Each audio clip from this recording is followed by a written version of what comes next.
कुछ दिनों बाद बोर्ड परीक्षा शुरू होने वाली और एग्जाम हॉल के अंदर जो कुछ ऐसा चूक हो ही जाता है, पता नहीं क्यों, और अच्छी सी अच्छी प्रिपरेशन के बाद भी आपका 2 से 4 के रेंज में मार्क्स ऑब्जेक्टिव में निपट जाते हैं, कट जाते हैं। तो अगर आपको 230 बटा 230 के टारगेट को बचाना है तो मैं इस वीडियो में कोशिश करूंगा आपको वो टिप्स या फिर पॉइंट एक्सप्लेन करने का जिससे किसी भी तरीके से आप अपनी एक्यूरेसी को हाई मेंटेन कर पाए, जिससे आपका, क्योंकि तैयारी बहुत अच्छी है, सब कुछ आता है, ऐसा सिचुएशन भी होगा कि पेपर में 100 में से आपको 67 से 70 लगभग बहुत परफेक्ट आता है, फिर भी आप पता चला उसी पेपर में 2 ऑब्जेक्टिव गलती, एक गलती या फिर एक छोटा सा मिस्टेक। इसी के बारे में बात करेंगे, ठीक है, कैसे आप ज़्यादा से ज़्यादा ऑब्जेक्टिव में एक्यूरेसी मेंटेन कर सकते हैं, क्योंकि अब 10th का एग्ज़ाम 17 फेब से स्टार्ट होने वाला है। और साथ ही साथ इस वीडियो को स्टार्ट करने से पहले 1 मिनट सुन लीजिए एक बात। जिस दिन आपका एग्ज़ाम 17 फेब को स्टार्ट होने वाला है या फिर 18 फरवरी को, धीरे धीरे करके हर सब्जेक्ट का एग्ज़ाम होगा। एग्जाम्पल, पहला हिंदी उर्दू, फिर मैथमेटिक्स, फिर आपका शायद नन हिंदी या फिर संस्कृत, फिर सोशल साइंस, फिर साइंस। तो प्रत्येक सब्जेक्ट के लिए एग्जाम की जो एक्यूरेसी मेंटेन करने की, ऑब्जेक्टिव की या सब्जेक्टिव की या एग्जाम हॉल के अंदर की कुछ स्पेशल टिप्स या स्ट्रेटेजी है, तो हर सब्जेक्ट के लिए अलग अलग वीडियो लाने के बारे में मैं सोच रहा हूँ। तो ये वीडियो मैं लाऊंगा, तो जैसे 17 का एग्जाम है तो उससे 1 दिन पहले आना चाहिए, 18 का एग्जाम है तो उससे 1 दिन पहले। बट ये 1 दिन पहले कैसे, यानी कि अगर 18 को मान लीजिए आपका मैथ का एग्जाम है, तो मैथ के लिए जो वीडियो मैं लाने का सोच रहा हूँ वो 2 मेरे पास ऑप्शन है। एक 18 फेब को ही 6 AM, सुबह 6 AM के प्लस माइनस आ जाए, या 18 फेब से 1 दिन पहले 17 फरवरी के इवनिंग में, शाम में आ जाए। तो आप लोग यहीं पे पॉज करके कमेंट में इसके रिगार्डिंग सजेस्ट कर दीजिए कि क्या ऐसी वीडियो आनी चाहिए, और अगर हाँ तो कब, ये दोनों में से चूज करके, ठीक है, फिर इस पर काफ़ी अच्छा हो जाएगा। चलिए तो इस वीडियो को अभी स्टार्ट करते हैं फाइनली। सबसे पहली चीज, अगर आपको ऑब्जेक्टिव क्वेश्चन आप अटेम्प्ट कर रहे हैं, क्योंकि आज की वीडियो सिर्फ ऑब्जेक्टिव के लिए आई है, तो एक बात आपको ध्यान रखना है कि 100 में से बनाना तो 50 है, और रिस्क ये है कि आपका फर्स्ट अटेम्प्ट ऑफ ऑब्जेक्टिव, पहला जो आपने OMR पे भरा, उससे लेकर 50वां फिल जो आपने किया होगा ऑब्जेक्टिव, बस इतने के सीक्वेंस वाइज ऐसे ही आपका कॉपी चेक होगा। फर्क नहीं पड़ता कि आपने 50 यानी कि 50वें अटेम्प्ट के बाद जो है 10 सही कर दिया, 5 सही कर दिया, 3 और सही कर दिया, कोई फर्क नहीं पड़ता, अनकाउंटेबल, ठीक है। ये फर्क तभी पड़ेगा जब आपको ये बस फर्स्ट फिलिंग OMR में पहला गोला बनना, और बनते बनते बनते जो लास्ट में 50वां गोला या 50 से कम जहां पर भी आपका गोला एंड हुआ, बस उसी सीक्वेंस के अकॉर्डिंग OMR स्कैनिंग होगा। अब उसके अंदर गलत है तो नंबर कटेगा, इससे कोई फर्क ही नहीं पड़ता कि आपने 50 के बाद कितना सही किया। तो यही सबसे बड़ा रिस्क है कि जब आप क्वेश्चन पेपर को लेते हैं, क्योंकि इसमें सेट फैक्टर भी डिपेंड करता है। किसी के सेट में क्या हुआ कि स्टार्टिंग में ही उसको वैसे क्वेश्चन मिल गए जो कि बहुत आसान थे, तो उसका ठीक ठाक रहा। किसी को शुरुआत में काफी टफ क्वेश्चन मिल गए और वो शुरू में फंस गया, कुछ कुछ गलती कर बैठा, और जब क्वेश्चन के लास्ट में देखता है तो अरे, सारा क्वेश्चन लास्ट में तो हल्का है।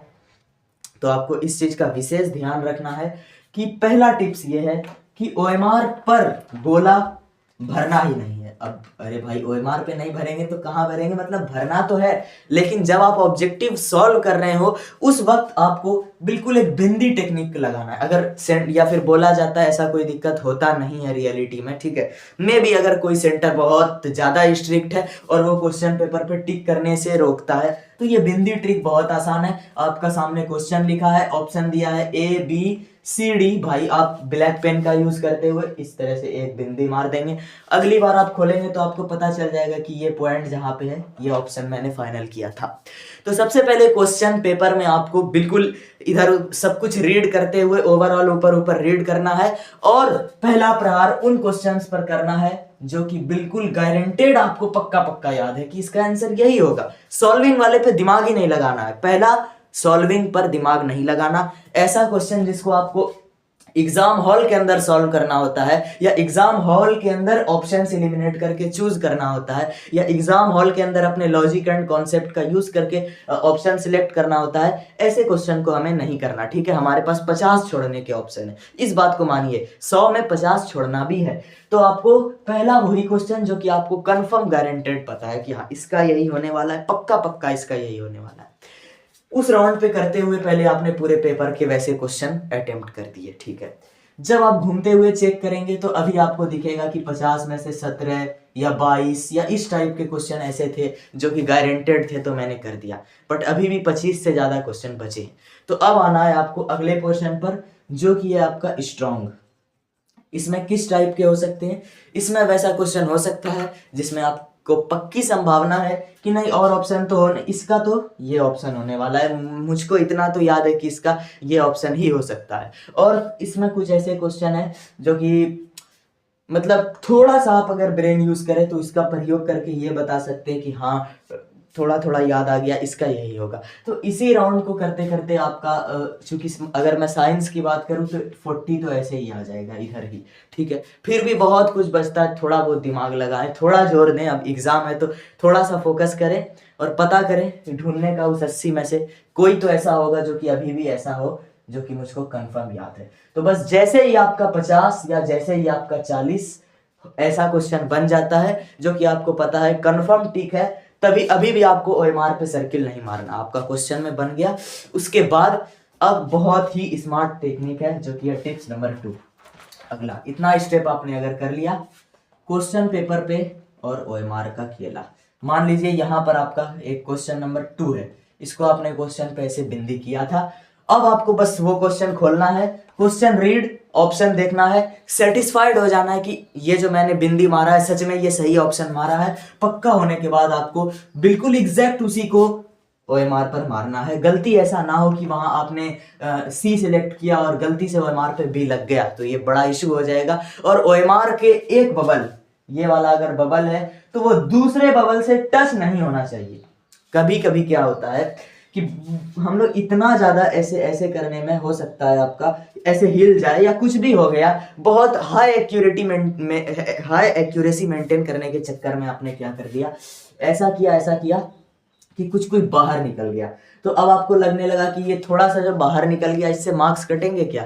तो मैं बहुत डिटेल में समझा चुका हूं कि बस नियम यही है कि ओएमआर का एक बबल जो गोला होता है वो दूसरे गोला से टच नहीं करना चाहिए। अगर टच नहीं है तो आप सेफ हैं, आपका कोई इशू नहीं होगा, पहली बात।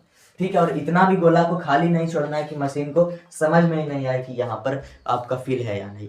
तो आप ऐसे करते हुए ओएमआर फिल कर लेंगे। थोड़ा विशेषकर सावधानी का ध्यान रखना है कुछ शब्दों में। ठीक है, एग्जाम्पल के लिए विशेषकर अगर मैं बात करूं मैथमेटिक्स जैसे सब्जेक्ट में, तो मैं बता चुका हूं कि डेटा इस फॉर्मेट में देता है कि एग्जाम्पल के लिए 4 है, 12 है, 16 है, डॉट डॉट डॉट डॉट कुछ, मतलब कि इस तरीके से मान लीजिए 25 है, 32 है, फिर डाटा देते हुए जो आएगा तो लगा देगा एवं, और फिर मान लीजिए यहाँ पे दे दिया 49।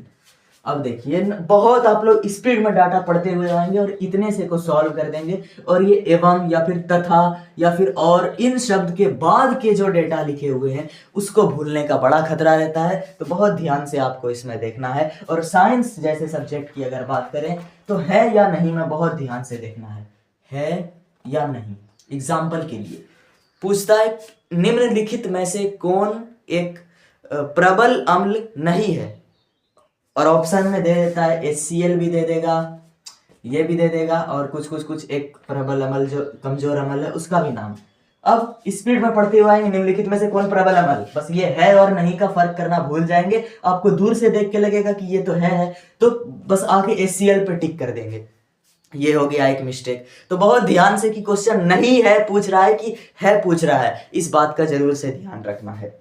ठीक है, और बिहार बोर्ड के ऑब्जेक्टिव के लिए जहां तक मैंने एनालाइज किया है, कुछ अगर मैं शॉर्टकट टिप्स मारूं, अगर आपको समझ नहीं आता तो जो मैंने अब तक एनालाइज बहुत कुछ जो भी किया है प्रैक्टिस, उससे मुझको ये पता चला है कि बिहार बोर्ड में जो इनमें से कोई नहीं, ठीक है, ये वाला ऑप्शन होता है इनमें से कोई नहीं, उसके होने की संभावना होती ही नहीं है। उस पर टिक करेंगे तो बहुत अधिक संभावना है कि गलती हो जाए।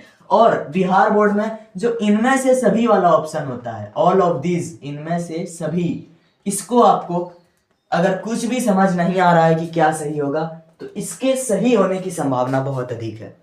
वो ऑप्शन जिसमें लिखा होता है डी नंबर पे होता है इनमें से सभी, तो बहुत बहुत बार क्या हुआ है कि यही सही हो जाता है जिसमें ऑल ऑफ दिस होता है। तो ये एक विशेष बात हो गई। अब बात करते हैं आपके थोड़ा लैंग्वेज सब्जेक्ट के लिए। देखिए लैंग्वेज सब्जेक्ट का क्या है कि सबसे पहली बात आपको ग्रामर टाइप क्वेश्चन को बिल्कुल अवॉइड करना है। स्पेशली मैं ग्रामर में उसकी बात नहीं कर रहा जो कि हल्के क्वेश्चन आते हैं कि अर्ध विराम का चिन्ह क्या है, पूर्ण विराम का चिन्ह क्या है, प्रश्नवाचक चिन्ह क्या, ऐसे क्वेश्चन तो अटेम्प्ट कीजिए। लेकिन ग्रामर के जो ऐसे क्वेश्चन आते हैं कि आपको 4 शब्द दे देगा और पूछेगा निम्नलिखित में से कौन शुद्ध शब्द है, निम्न में से कौन सही वर्तनी वाला है, निम्न में से कौन अशुद्ध वर्तनी वाला है, तो ऐसे शब्दों में जहां पर आपको लॉजिक लगाना पड़े, दिमाग लगाकर एग्जाम हॉल के अंदर सॉल्व करना पड़े, तो जैसे आप चूंकि उसको आपने पहले से पहचाना नहीं, आप एग्जाम हॉल के अंदर पहचान रहे हैं, तो ऐसे चॉइस में ग्रामर में बहुत सारे ऐसे टाइप तो विशेषकर ग्रामर में ही होते हैं कि एग्जाम हॉल में ही आपको ऑप्शन के अकॉर्डिंग